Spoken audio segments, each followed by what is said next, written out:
Okay, I'm hoping that this is working.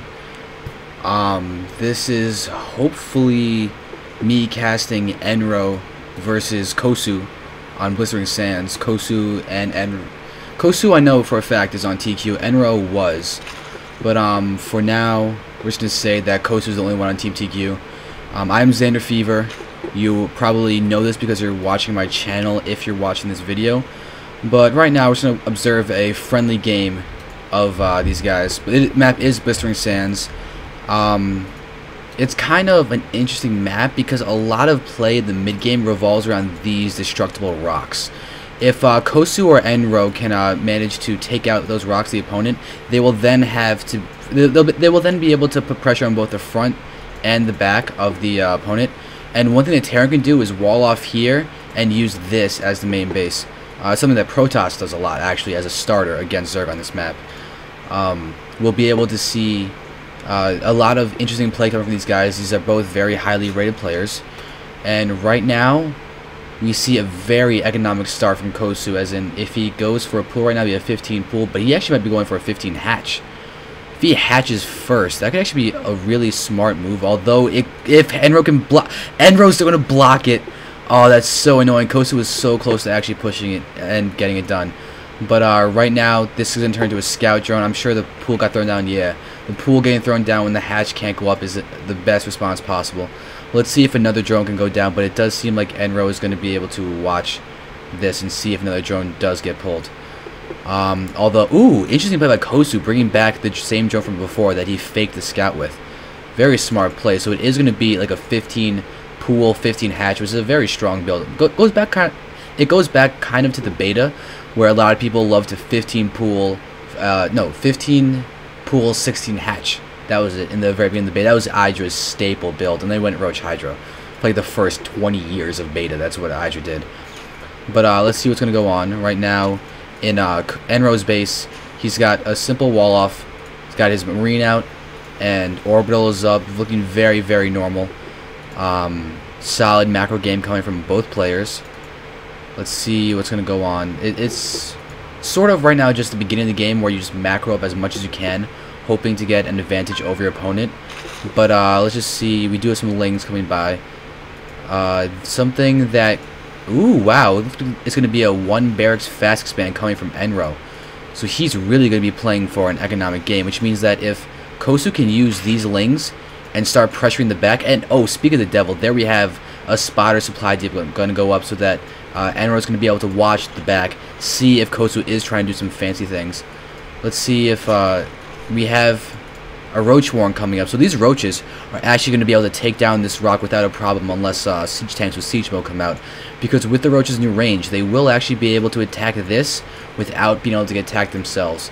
Before you can do some fancy things with marauders, like in the corners or something, and they could sometimes be able to hit the roaches as they sort of use their 3 range to pressure the rocks. But let's see what's going to go on. There is some 4 marines. They might be just trying to kill zerglings or something there at the Zelnaga watchtowers, but eNro's not going to be able to find any of qosu's units over there. Good job with the spotting. qosu just has his overlords here so we can spot if reapers are going to come up, because reapers are very, very good against Zerg, though it's with the recent nerf to Terran, with the supply depot being a requirement for the barracks, reapers are a lot less popular against Zerg now. We do have a reactor coming up, so heavy marine play. Orbital command is now morphing, and we already have a factory. So it'd be interesting to see if eNro is going to go for like a predominantly mech play with some siege tanks mixed in. It's a very, very strong choice that he can do. For now, let's just see that the food counts are actually identical, except that qosu just put out some more supply. I gotta mention that right now I'm really tired because I just finished casting the TQ Open number 2 for almost 5 hours. Hence me saying a lot and trying to really think about what I'm saying before I start saying things. It was actually a great tournament. The VODs are going to be up for that, and they will definitely be linked on the site, teamtq.webs.com. I did actually have a co-caster for that. It was really cool. I believe his name was King Chiba, and he's got his own YouTube channel that you guys should probably check out. But back to the game for a second, we can see that glial reconstitution is being researched, and so we are going to have some solid roach play coming from qosu. Let's just see what eNro is doing. He's going to play defensively with his new expansion. He's got his bunker up, but really, he's just trying to make sure that Zerglings can't kill any lings, because right now Zerglings could easily run in with the lack of defense. But this, LSTV, it's an uncharacteristic mistake. But here we have the destructible rocks completely intact. We have qosu watching his destructible rocks as well, and we're gonna have some roach ling possibly pressure going up against these rocks of eNro's. Right now, not really much is happening. The layer is up, burrow is getting researched, and I'm trying to see if really the only layer tech that was made use of is the glial reconstitution that was researched. But there's no spire, there's no hydroden, no infestation pit, but which is kind of disappointing. But yeah, here we go. Here we have the pressure on the rocks, and as of right now, I don't think eNro realizes it. He sort of just has a factory hovering over a reactor, which is kind of strange. But, oh, there we go. So it looks like we're going to have some medevacs popping out. And yet there's the factory that's going to have the tech lab. So it does seem like a bio play with heavy siege tanks and stuff pushed in. But now, really good play by qosu to break the rocks and pull back, because that's just going to be threatening to eNro, who is pulling his units back in here to try and put some, just to be able to defend and stay alive. You do have the medevacs popping out.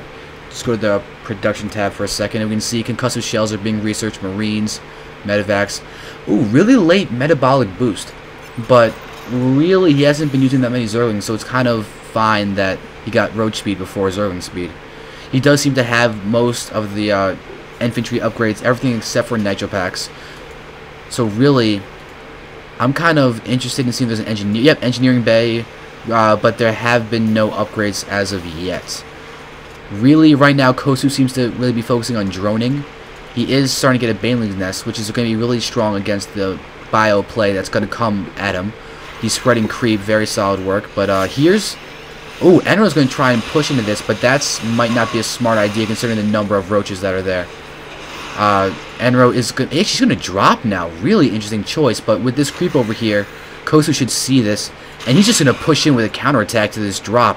Where is units back here? If he pulls back units, he can actually really save himself and not take that much damage from this. He does have a queen over here, Zerglings over there. If you look in the main base, there is a lot of damage being done by qosu. This is really not good for eNro. He's being forced to pull probes. What's going on with the drop over here? The drop is right in the mineral line. eNro might be trying to actually snipe everything here, but there's still a lot of action going on back here. The roaches are doing a lot of damage. There are SCVs, marauders out, but what's the damage is huge right now.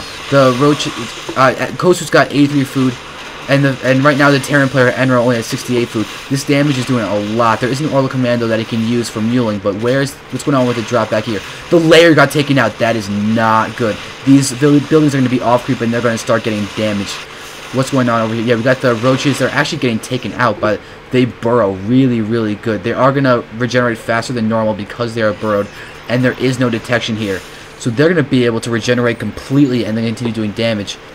Is Tunneling Claws? There is no Tunneling Claws yet, and there is no layer, so Tunneling Claws can't even happen. But right now, qosu's just pushing in with the lings. Really interesting choice. But, can he keep these roaches alive? Because right now, this is doing a lot of damage. There's a Baneling in there somewhere. But now, where's the, these lings actually might win it for qosu, because there's not very much going on right now. There are more drones. Oh my god, qosu's going completely all in right now. eNro's got units in the medevac, but he's not using them at all. He's lifted off the command center right now. Where are the units? These lings are just standing there trying to get to the supply depot. These drones are attacking the factory. The factory is now burning down. These drones might actually kill a factory and a starport. But it's going to be lift off. Oh, right now eNro's in trouble. He does have this mining. He's producing more units here, but with these drones and Zerglings in here, these Zerglings actually got to get over here and start attacking the units. But here we have a full-on army confrontation over here, but the roaches are pulling back. What's going on over here in the main? There is no hatch coming up. These buildings are going to start... They're dying right now. Whereas the spawning pool is also dying. But right now, qosu is being forced to pull back, and he says GG. Alright.